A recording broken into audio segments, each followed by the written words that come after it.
All right, good afternoon. Welcome. You are on this second series of Dealing with Dementia session, Beyond the Words. Thank you for joining us today. Oops. My name is Christine Drasher. I will be your host today. I am the Director of Admissions and Marketing with Emerald Crest Memory Care. For many of you who are on our last session, I went over a little bit more information about Emerald Crest, and I'm not going to spend too much time on that today. But when you get the handouts, you will have this information in front of you. We're very proud of our locations. We've been doing memory care for over 20 years. And we have 4 locations in the metro: Burnsville, Minnetonka, Shakopee, and Victoria. Right there, you'll see kind of our philosophy at Emerald Crest. We're a very unique memory care model. We have houses that were built and designed for those with memory issues, and we manage all levels of dementia and actually have different stages of dementia care at each of our communities. Right there is a quick map of each of our locations. And then I'm just going to direct you to our admissions manager, Elizabeth. If you are interested in learning more and want to set up a time to visit with her, feel free to give her a call. She'd be happy to set up a virtual tour with you and review what we have. I also want to just spend some time sharing a little bit about Aphasia. Aphasia is our management and owner of Emerald Crest. They also have a lot of other services within Minnesota, as you can see there, but we also have branched out to North Dakota, Colorado, Iowa, and Florida. Aphasia is actually a collaboration of Augustana Care and Elam Care. Aphasia actually was created a couple years ago with the legacies of both those organizations. So we have all sorts of housing options. You can see the list there. A full listing is on our website as well at cassialife.org. We also support a lot of other outside services, kind of with branches off of our services in hospice, home care, pharmacy, medical supplies, and rehabilitation therapies. So those are some great resources as well if you are caring for your loved one at home. Again, you can go to our website to see all of our locations in the area. I know a lot of our marketing individuals are able to do virtual tours, so you can give them a call and set something up if there is a location in your area you'd like to look into a little bit more. All right, we're going to get started with our presentation today. So I'm very excited to share with you a little bit more knowledge that our specialist brings today. She started off by sharing some last week at our first session, and today she'll be continuing that conversation. Today our speaker is Sarah Ziegler from Emerald Crest of Burnsville. She has been the occupational therapist there for about 12 years. And what Sarah's role as the occupational therapist is she works with the care team, which includes our housing director, nurse, our direct caregivers, and we also include our families to identify what challenges, gaps our residents may have experiencing due to their dementia. She then works with the team to identify and develop strategies, techniques to fill in those gaps so that they can maximize the residents' abilities and level of their function. They focus on cognitive assessments, behavior management, staff training, and finding opportunities for residents to participate in daily care and meaningful activities that promote success and self-worth. So I'm very excited today. We're going to have Sarah talk, but before I do that, I want to just remind individuals that we are going to be recording today's session, and what tends to work really well is for that recording is if you can have your video and your audio off, and then at the end of the session we will open up for questions, and we'll be using the chat room as a spot where you can type in your question, and then we will address those questions and Sarah will answer them later in the presentation. So let's please welcome Sarah. Thank you, Christine. Hello, everybody, wherever this presentation finds you. I hope you are all well. Today's presentation, Christine had said, is called Beyond the Words. And what I'm going to focus on today is talking about how we can manage those communication gaps that we experience with people with dementia. Verbal skills do change when somebody has dementia. Those of you that do have a loved one with dementia are very much well aware of that. So I'm just going to briefly talk about what those changes are, why they happen, and then dive in really to the meat of the presentation to talk about why it's so important that we reframe how we think about engaging with our loved ones with dementia, and how we can communicate more effectively. So I will try to share with you as many techniques as I possibly can to make your interactions more meaningful and purposeful with your loved one. So we will dive right in with a little bit of Communication 101. Just a reminder that communication consists of written communication, verbal communication, visual communication, and nonverbal communication. That goes for both both participants, the person that's engaging, that's speaking, and the one that's listening. We these are all comprehensive together. So when somebody has dementia, their ability to communicate changes over the course of their disease, and so we have to be, as caregivers, as people that know that person with dementia, we have to be able to change how we communicate, because they cannot change how they are understanding things. So the word that I always present to everybody when I'm talking about communication, specifically in dementia, is the word aphasia. Some of you may be familiar with this phrase, excuse me. The definition is simply the inability to express one's self or to understand the spoken or written word. The word aphasia comes from a Latin term. A always stands for without. Phasia is a root word of speaking. So it's without speech is what that translates to. And so when we think about somebody that has dementia, when they go through the changes that happen in dementia, how we communicate with them, how they understand things, it all changes. So how they hear things changes, how they process that information that they hear or see or take in changes, and how they say things changes. So as somebody that has a loved one with dementia or is caring for somebody with dementia, it's really important to realize what these changes are, when they happen, why they happen, and what we can do about them. Those changes look differently as the person progresses through the stages of dementia. For those of you that were on the presentation last week and are familiar with dementia, you are aware that there is an early part of the disease, a middle, longer stage of the disease, and a later stage of the disease. And at each of those stages, a person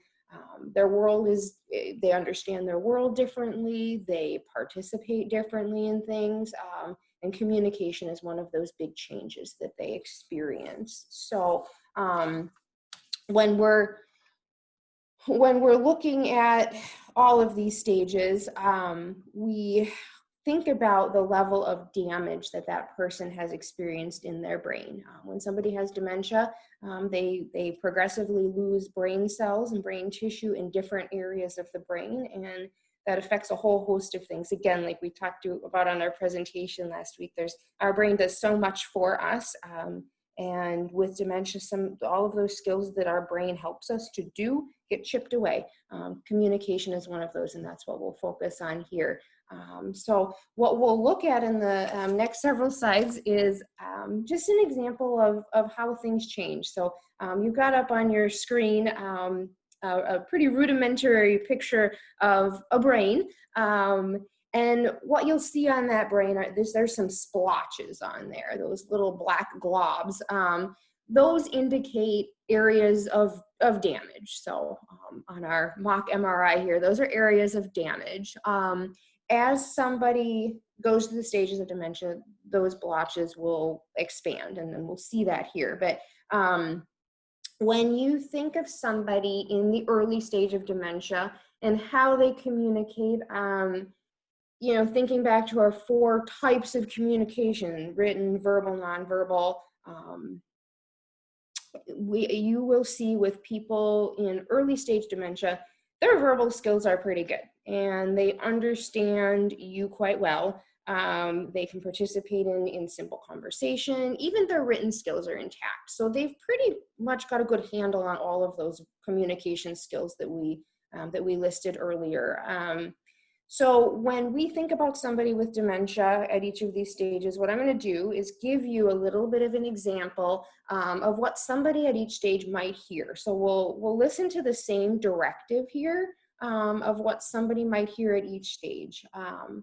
Our directive that we're going to hear over the course of the next several slides is, "It's time for supper. Please sit down and eat." So what I'll do right now is play you an example of what somebody at the early stage of dementia might hear. "It is time for supper. Please sit down and eat."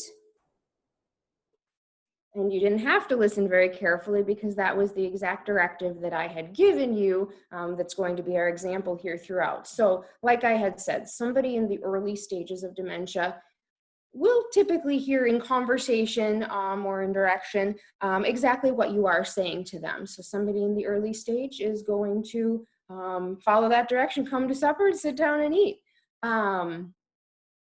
But as somebody moves further along in their condition, they have more changes in their brain. As this slide shows, they just added an extra layer of damage there. So you see more splotches of damage than we saw in that last slide. And that just indicates that skills are becoming more and more challenging for that person with dementia. So when somebody in the middle stage hears that same direction, remind you of that, "It is time for supper, please sit down and eat." When they hear that same direction, they're going to hear this. "It is supper. Please down, eat." So what did you notice there? I'm assuming you noticed that there were some words missing. That's not how the person speaking with the person with dementia is talking. That is what the person in the middle stage of dementia might be hearing. It is our assumption that they are not hearing all the words we say, because with those changes in the person's brain, it takes them a lot longer to process information. If you think of your brain like a bunch of wires that are connected, people start to have shorts in those wires that are connecting and sending signals to one another. And so when somebody is in that middle stage of dementia, those wires aren't connecting as well. And so there's gaps in the things that you hear as a person in that middle stage of dementia. So that will kind of help guide us in interacting with somebody in the middle stage of dementia, knowing that they're not going to hear all of what we're saying if we say too much at one time. We are going to have to simplify how we're saying things. And so we'll talk about some of those techniques here as we move forward. And moving out of that middle stage into the late stage, you can see on this image here that there's a lot more black splotches on that brain. That's just an indication of more and more damage happening in that person's brain. And so when that person hears that directive that we've heard, now listen to what they might hear. "Det är tid för kvällsmat, vänligst sitta ned och spisa." So, did that make much sense to any of you? If you speak Norwegian, it may have. However, when our residents, our loved ones with dementia hear that longer sentence, that direction, it doesn't make a whole lot of sense for them. It is almost as if we are speaking a foreign language because their processing skills have declined, their recognition of words has changed, and it really is just overwhelming. You know, if you do think of being in another country or around people that are speaking a different language, it doesn't make much sense, and it can be a little a little overwhelming. It can be frustrating too. So when you think of somebody in the late stage of dementia, if that's how they might perceive the verbal communication that we're throwing at them, that you can understand why it's harder for them to understand what we're trying to get across to them. So I just remind everybody that these folks, as we saw in those slides, of just the drawing of the brain, there's a lot of change that happens. But also these next couple images that you'll see here are really powerful, I feel like. It's just, when somebody has dementia, their brain changes significantly. Obviously, in these photos, you see a normal brain. You see somebody that's certainly passed away of Alzheimer's. So there's a lot of change that happens there. But you can see on those two brains in the photo on the left that there's a lot of loss. There's a lot of grooves in there. The brain is a lot smaller. That means that the brain cells are not there. The tissues are not there. Connections cannot be made. And that is why somebody with dementia experiences so many challenges. That photo on the left shows two different cross sections of the language center, communication center, that temporal lobe of the brain. You can see on the top that slice of the brain is full and just some grooves in there and whatnot. On the bottom, in comparison, that's somebody that's passed away of Alzheimer's disease. You can see right in the middle there's those two large holes. So I always do think these slides are so powerful, because that's a clear reminder that when you are with your loved one that has dementia, the reason they're not able to carry on a conversation with you like they used to, or understand things like they used to, is because that part of the brain just is not functioning. They cannot help it. So, that's just something that I feel like is a good reminder for everybody. On the outside, a person may look fine, but on the inside, there are a lot of changes going on within the brain. So all that being said, knowing that so many changes happen, where does that leave us as caregivers, as loved ones of people with dementia? Well, that leaves us having to learn how to change how we interact with them. Learning to change our expectations of how we communicate, how we engage with them.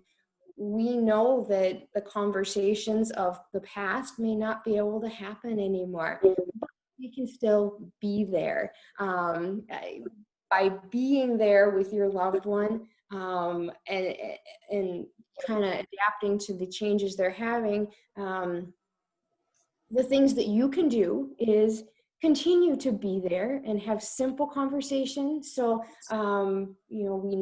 those examples showed you that words sometimes get lost. And so simplify your conversation, your tone, your personal presence, your demeanor, how you carry yourself, big smile on your face, using laughter. Those things can all go a long way to put that person at ease and kind of help them to understand you better. So rely very heavily on just kind of acting out these interactions that you have with them.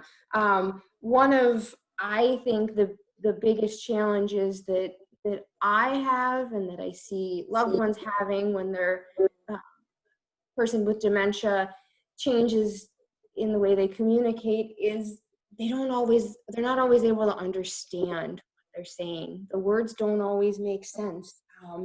People with dementia, their communication changes in a way that they have trouble finding words. They have trouble explaining things like they used to. As they decline more, sometimes the words really don't make sense to us. We kind of call that word salad, where it's just words jumbled up and you're not really able to decipher what they're trying to say. Repetition of questions. Those things can be challenging for us when we're working with somebody with dementia. And so what you really have to rely on when you're trying to figure out what somebody's trying to say is their emotion. How are they presenting what they're trying to say? Watch Watch their facial expressions, watch their gestures. What are they pointing to? See if you can figure it out. If you can't, just try it. Just acknowledge the emotion that they're displaying. If they're smiling, if they're using a lot of hand gestures and they seem to be happy about something, mimic that happiness. Enjoy whatever they might be enjoying and laugh with them. If they are doing things like wringing their hands or shaking their fists, shaking their head, you're going to know they're probably unhappy. So acknowledge that emotion too. That's one simple technique of just in the moment reacting. But these are some more specific recommendations for, what to do when you encounter things that, handle, how to answer, how to continue with. You're going to know when somebody is not understanding you or they're not happy in a situation. So learn when to redirect. If your loved one is asking the same question over and over again, where's my car? Where are my car keys? I need to get going. Or saying things like, when will my mom be here? Or I need to go home. That's a sign that they're starting to get anxious about something. Try and redirect what they're asking for by changing the subject, getting an activity going, play a game with them, go for a walk, share a story, turn the question they're asking into a conversation. So, if they're asking about their mom, say, what was your mom's name?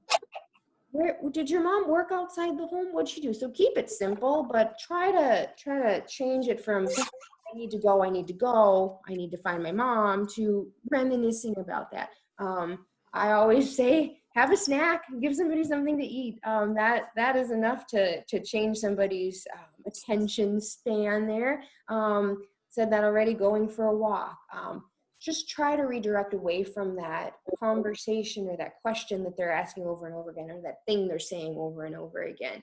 Along a similar vein, I had talked about those questions that people repeat. Some of those questions can be, where am I? I want to go home. Is my mother coming?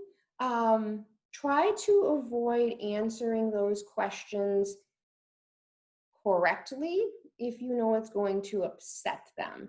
If somebody says, I'm looking for my mother, can you tell me where she is? You're not going to answer that person, your mom passed away 40 years ago. Or I've had family members try to reason with their loved one and say, well, Mom, if you're 95 years old, how old would that make your mom? She's not alive anymore. Sometimes that reality orientation can be really, really upsetting to somebody.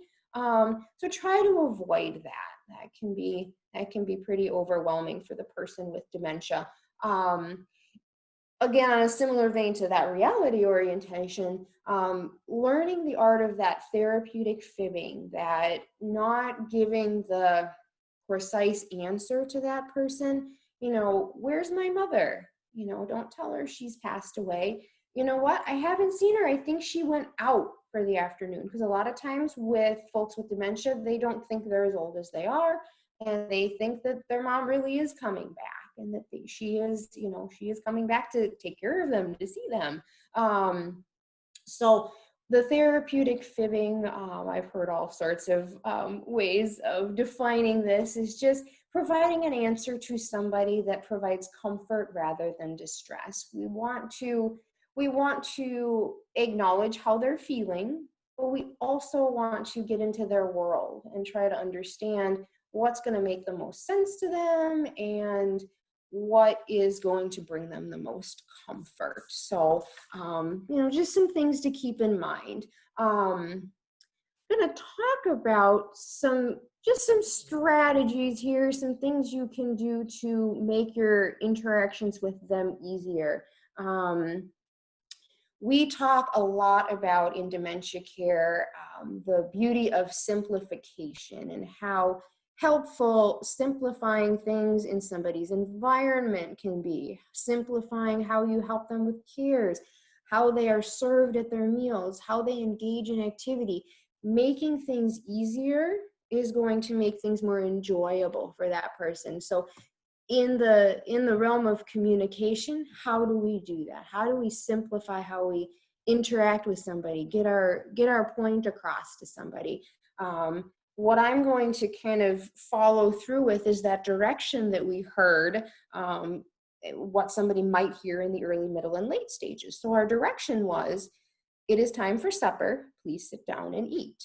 Now, on the left side of your screen there, it does show short sentences. Okay, so using a short sentence, that was a short sentence. It is time for supper, please sit down and eat. Somebody in the early stages can follow that direction just fine. They're going to come with you and sit down for supper and eat. No further direction needed. However, as somebody moves into that middle stage, and we heard on that clip that words were missing, we might not want to say that entire direction all at one time. So instead, what I might do with somebody that I know is in the middle stage, might not be able to follow that direction anymore, is say, I'll approach that person and say, "Hi, Mary." I'll pause, and then I'll say, "It's time for supper." And then I'll wait for her to respond, and then I'll say, "Come with me." We'll go out to the dining area, and then I'll say, "Have a seat." And once she's seated, I'll bring her meal and I'll say, "Try a bite." So it's really breaking down that one sentence into 4 or 5 steps, but it's going to help you be more successful. So with that technique, patience is the key. You're giving a direction, you're waiting for a response. You're giving a direction, you're waiting for a response. If that gets to a point where that is still too much, you might have to use even less words and pair those words with gestures. On the screen there, it says to use one-word directions. I usually, as somebody moves from the middle into the late stages of dementia, we're using less words and more interaction, more gesture. So this is hard to learn. This is hard to get comfortable with because as human beings, we're used to using a lot of words, I think. So speaking with somebody in the late stage is going to sound a lot more differently. So if I were to invite somebody in the late stage to supper, instead of that longer directive that we started with, I will simply greet the person. "Hi, Bill." I'll just wait for a response. I'll probably wave my hand when I say hello, use an enthusiastic tone, and I'll put out my hand, and I'll hopefully have his hand in return and say, "Come with me." And then I won't say anything else. And then we'll walk to the dining room, and I'll pull out the chair, and I'll point to the chair or gesture for somebody to sit down. And I'll say to Bill, I'll say, "Sit here." Not a lot of words, fewer words than I even used in my step-by-step direction the last time. And then when I bring Bill his meal, I'll put that down and I'll pick up the fork and get a little bite for him and say, "Try a bite." And I'll help him bring that to his mouth. So we're using less words. Less is more when you're speaking with somebody as they're moving into that later stage. I kind of combined my one-word direction with that physically guide. As somebody is moving further into the late stage, words are less and less understood, but that doesn't mean they're not important. I always recommend that you still speak with people, even at the late stage. They may not understand it, but still speak and guide and use that appropriate tone with them. So this is the art of simplification. If what you're saying they don't seem to be getting, try these different methods to simplify using a combination of verbal, visual, physical cues to kind of get your point across to that person. So the next handful of slides, we're just going to be talking about I'm just going to be talking about some other cues to look for when you are interacting with your loved one whose communication skills have changed. I mentioned it a little bit before. Pay attention to that person's nonverbal cues. This will ultimately help you understand where you need to go with things. If you need to stop talking, change the topic, do something entirely different. Most people, as their loved ones moving into that late stage of dementia, they're going to learn that they're going to be talking less. It's going to be less about conversation and more about activity. You certainly still can talk with them, but it's going to be one-sided. But engaging in activity is so beneficial when the conversation sometimes is not an option. And so ideas for activity with somebody in the late stage of dementia is to really focus on engaging the senses. Those are skills. Those are innate skills, I'll call them, that that don't go away. A person's ability to feel and sense the environment around them is definitely still there. So focus on their senses. Utilize the sense of touch. Hold their hand. Give them a back rub. Walk with them. Sense of smell. Bring some flowers for them. Let them smell your cup of coffee. Vision, things to look at, that kind of thing. So I'm going to give a lot of these examples further on, but just focus on the doing when you're with that person, and focus on the things that are still alive and well in their brain and in their kind of abilities that they've still got left. So why is nonverbal communication so important? It helps us to still connect with that person. We have probably a long-standing history of connecting via communication, talking on the phone, talking in person over a cup of coffee. Those days are numbered with dementia, and so we have to find other ways to connect, and nonverbal communication will help us connect here in the later years of the disease. It still helps that person to be a part of your visit if you're doing, if you're showing, if you're engaging not verbally but differently. It also helps us as caregivers, as family members, to look at that person a little bit differently and maybe learn from them a little bit differently. Instead of your loved one telling you, I have a headache, they might not be able to do that anymore. But because you know them so well, and because you're watching and you're interacting with them a little bit differently, you may notice signs that they don't feel well.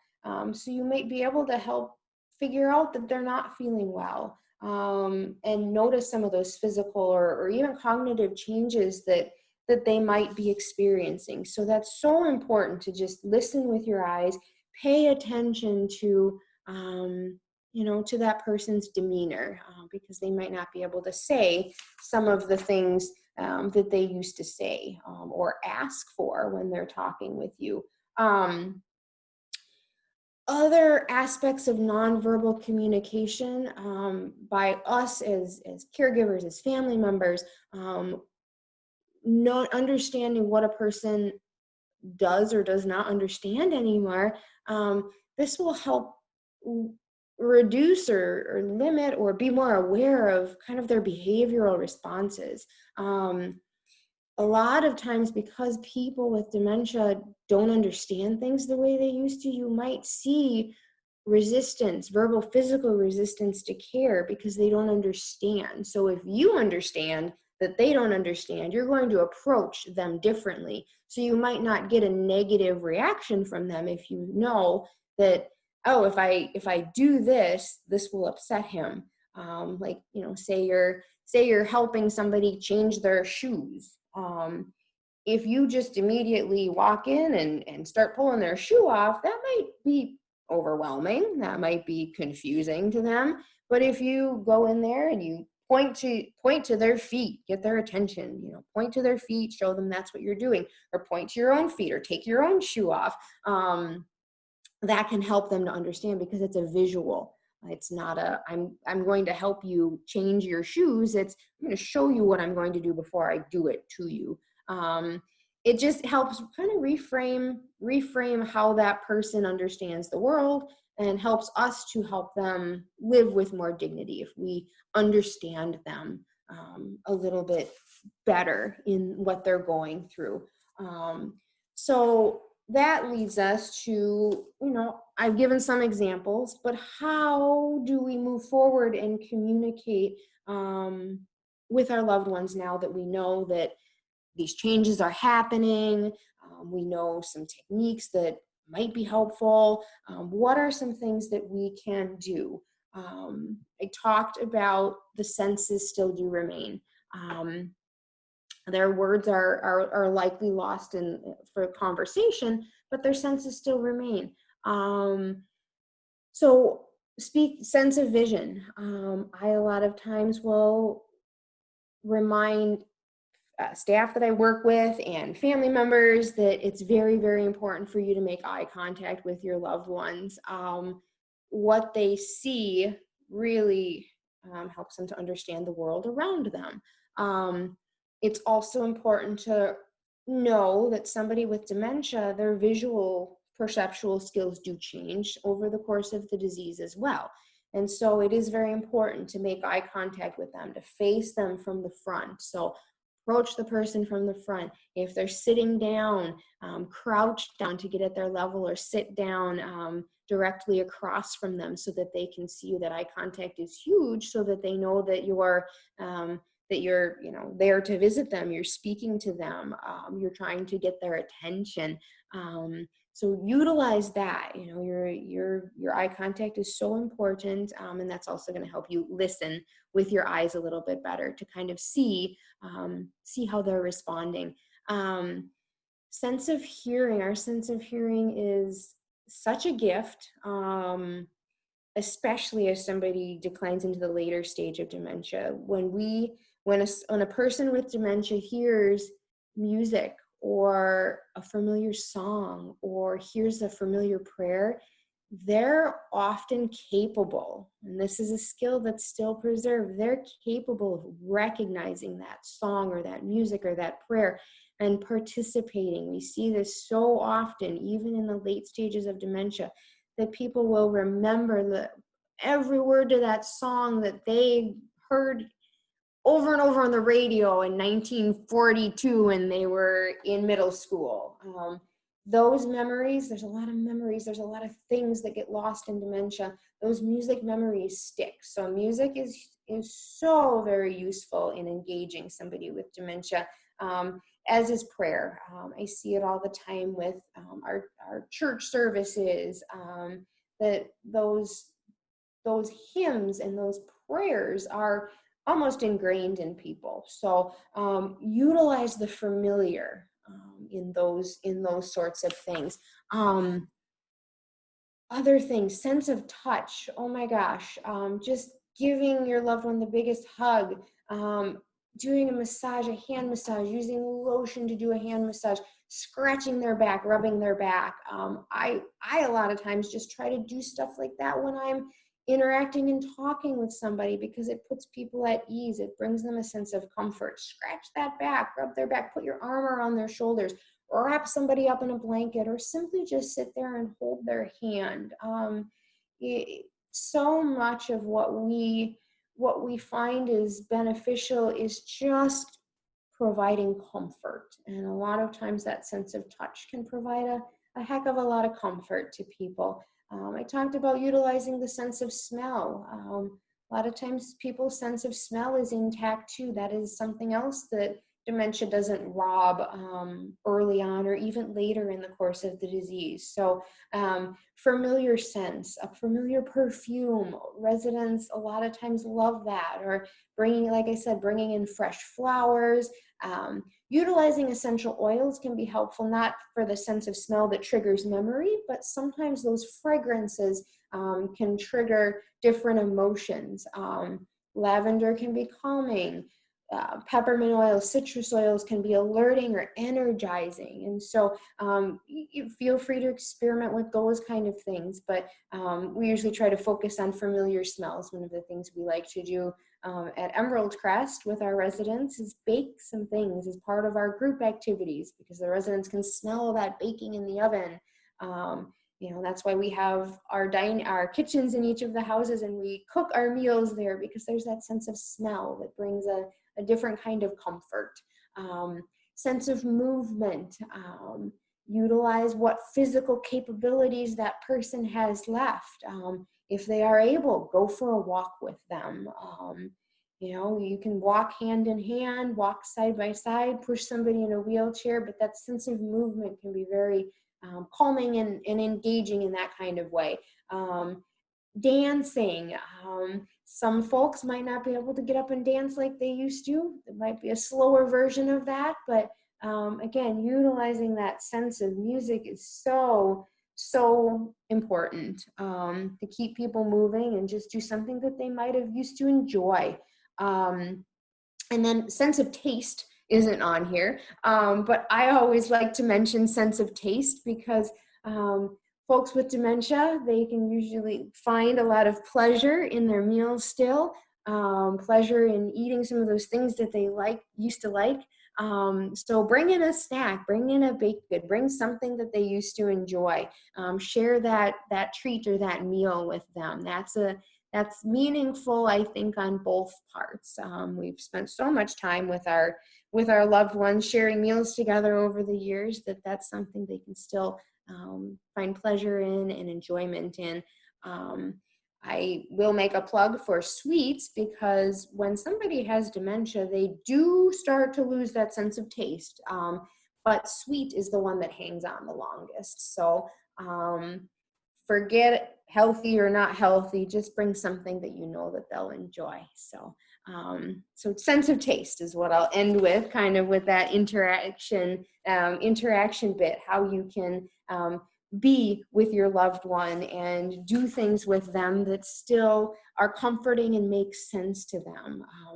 Those being and doing things can be so much more powerful than words. It's just going to, on our behalf, be kind of a learning curve, finding what works, finding what doesn't. So my advice to all of you is to just be there. It is okay to just sit with your loved ones, sit in silence. So many of our residents, while they can't say it, they are certainly aware of the presence of another, visiting with them, sitting with them. It just comes with us having to be more comfortable with that, changing our expectations of what interaction looks like. Your one-to-one interaction is going to be likely a lot more positive than a group interaction. Group interactions can be a little bit more overwhelming. So, group interaction with, the other residents in the house, or your larger family, if your loved one doesn't live in a community right now, those bigger interactions can often be overwhelming, but really take advantage of that one-on-one time you have with them. I often tell families, bring things to your visit with your loved one, or with your loved one in your home. Bring things that are familiar with them, that they can touch, that they can hold, that they can interact with.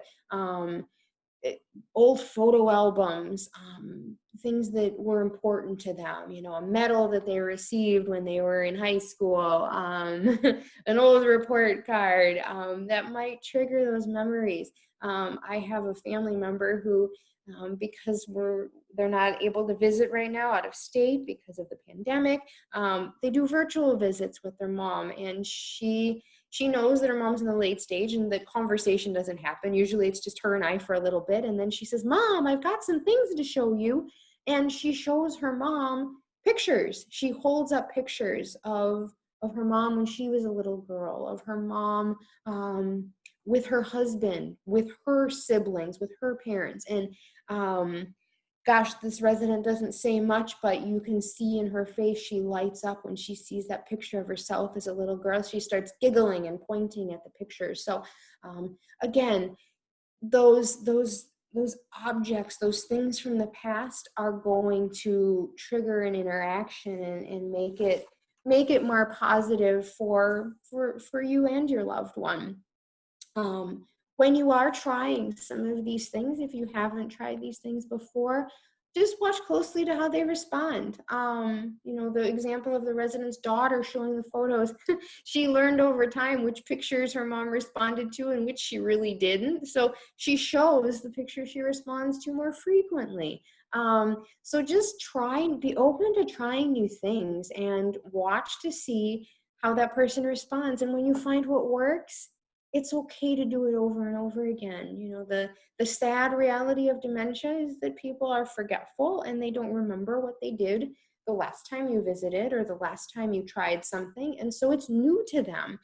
They live in the moment. So capitalize on that and do what brings joy and comfort. And on the flip side, stop doing things that are not beneficial, that are not comforting to that person. So there is a lot that you can try and can do. But most of all, I just want to remind all of you to enjoy every moment you have with your loved one. Because if they're having a good time, if you're having a good time, so will they. And cherish those moments, because that's what we have. We have moments to live in, and that's what we've been granted. So enjoy those moments. Try some new things and see where it gets you. With that, Great. I'm out of things to say. So if anybody has any questions, you are welcome to enter those into the chat section. And Christine, I believe you'll be moderating that. Yeah, I'll monitor here. So, yep, just go ahead and click on the chat area if you have any questions. We'll wait a minute or two, see if we get any. And if we don't, then we'll just adjourn here. So.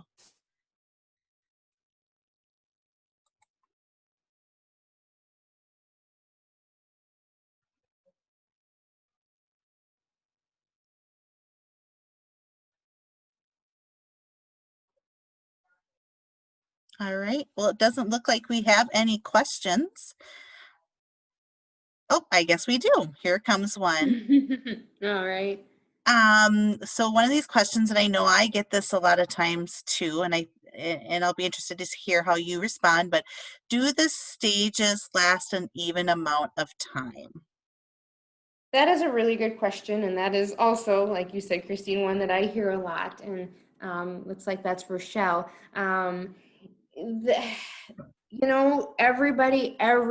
Every person's journey with dementia is unique, and so I can't, in my experience, put a number on the length that somebody spends in each stage.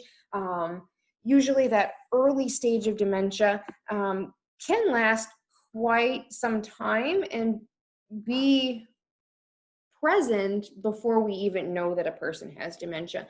As somebody moves into the middle stage, where they start really needing more help and you see a lot more changes, that middle stage is what we would consider our longest stage. Again, I can't really put a length of time on it, but I would say that early stage is probably more brief than middle stage. Middle stage is the longest. Late stage can be lengthier, and then once people move into that end stage of dementia, it is a lot shorter. So I don't have a definite answer for that. Yeah, I think one thing I always remind people too, it all depends on when they get diagnosed as well, because I think some individuals might actually get diagnosed as they're further into the disease process. Exactly, exactly. Because in the early stage, you may not recognize it yet to be Yep. able to figure that out. So, Yep. So, I am going to combine two questions from okay, one from Rochelle and one from Lori. okay. So Rochelle asks, are there some types of dementia that are faster than and more aggressive than others? And then I think you'll answer at the same time. Lori asked about Lewy bodies and how that's different. So I think the two kind of go hand in hand. Okay. Yeah, there certainly is some overlap there. As far as different types of dementia, yes, a lot of times what I've seen, what we've seen at Emerald Crest is oftentimes folks that are diagnosed younger usually decline faster. So your younger onset Alzheimer's disease. I know in my experience with frontotemporal dementia, a lot of times folks decline quite rapidly with that form of dementia. Alzheimer's disease is kind of your classic dementia that most people know about. And that decline is typically slower. Your run-of-the-mill Alzheimer's disease, the damage to the brain usually is slower. But I would say younger onset Alzheimer's is the exception to that. That is usually something that we see progress faster. And then as far as Lewy body, I know it looks like, Lori, you're asking, how will it be different? Somebody with Lewy body dementia is still going to have the forgetfulness and the memory loss, the challenges with their communication that we see with a typical Alzheimer's, but you're also going to see some behavioral changes with that person. And their alertness, their ability to be in the moment and then not be in the moment fluctuates also. You see a lot of hallucinations with people with Lewy body dementia. And so sometimes it can be hard to interact with somebody when they're having an active hallucination. So my recommendation for somebody with Lewy body, if they're having an active hallucination, you really do have to just get into that world. You're not going to be able to unravel that hallucination, get them thinking something different. But communication is a bit more challenging with Lewy body because sometimes folks can be pretty coherent and you can have a pretty normal conversation, but it's those times when they get more confused, potential for hallucinations, that it gets harder. So I would say to you, just be very keenly aware of, you said your mom has Lewy body, keenly aware of where she's at and speak with her, engage with her where she's at and what kind of makes sense in her world at that particular moment. Hopefully that makes sense. Mm-hmm. Perfect. Great.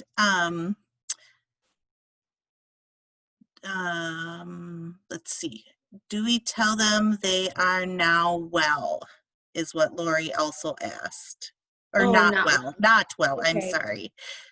Do we tell them? So I'm guessing what Lori is saying is it okay to tell them that they are not well? Oh gosh. I grapple with answering this question. It's very case by case. Most times I will tell folks it's probably best to avoid that conversation unless they're earlier on in the disease and they have some recollection of having gone to the doctor. If you know they're going to remember some of these changes or incidents that happened that might have led you to that diagnosis of their dementia. Usually telling somebody that creates more fear and more panic if you are reminding them of their diagnosis and kind of what's going to happen to them. That can be more upsetting. Mm-hmm. So another question Kyle has is, what are the benefits to getting an actual diagnosis? In regards to like knowing more specifically the type of dementia, is that beneficial? And what I would say to Kyle or to everyone is that Sometimes it's helpful to know what their diagnosis is because there are key characteristics that you might manage differently. A behavior that somebody's having, you might manage differently if you know that they have frontotemporal dementia and they understand things differently. You'll know that you're not able to verbally explain things. You're going to have to show things to them a little bit differently. But my general answer to this question usually is you don't necessarily need to know what type of dementia somebody has. You just need to learn as much as you can about that person's needs, what skills they still have, what skills they have lost, and what you need to compensate for. So I as a clinician, kind of focus less on the diagnosis and more on where their abilities and their deficits lie, and just working with that person where they're at. But like I said, some diagnoses can be helpful to know just because you might know what to expect because they progress differently. Yeah, good. All right, wonderful questions. Thank you Thank everyone you for all. joining us today, and thank you, Sarah, for your wonderful information. Of course. Next week, we have our third part to our series. We will have Jenny Lavoie back, who is also another occupational therapist, and we're going to dig in a little bit more on some more practical tips for caregivers as you're caring for your loved ones. So we'll dig in a little bit more. So we're kind of hitting different levels here. So thank you everyone for joining us. And again, we will be sending out an email with handouts, continuing education hours if you need it as a healthcare professional, and then we'll send you links to the recording as we get those posted too. So thanks so much and have a great rest of the week. Bye. Thanks, Christine.